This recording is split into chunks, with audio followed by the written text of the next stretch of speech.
kur jenë për kujdesin e Allahut, edhe nëse trashket këmba se njerëz jemi, dikush për momentin e ka besimin më të mirë, pastaj bi besimi, shoqëria, ambientin ai sprov që kalon në një problem, na i hall me siklet, e njeriu nga sikleti shtrëngohet, atë në momente sprovash, nuk duhet na e shku veten me shku keqe, edhe kur tenton që të bësh diçka të keqe, pashallahu, si themi neve, njeriu të mirë nuk i hecën e keqja.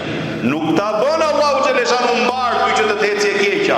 Se po ta bëni Zoti mbar me të hecë e keqja, edhe me të hecë hilja ose mashtrimi, fillon të zbukurohet. Po Zoti nuk do me të tregu që kjo nuk është rruga jote.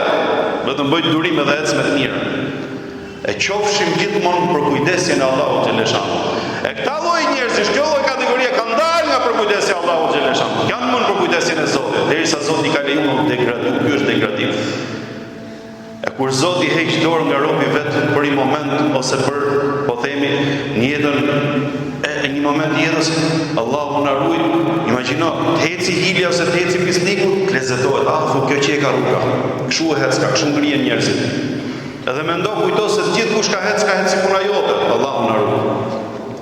Fillon të lezetohet një herë, kjo quhet istidraj, për shkallëzim, pra, degradim për keqja.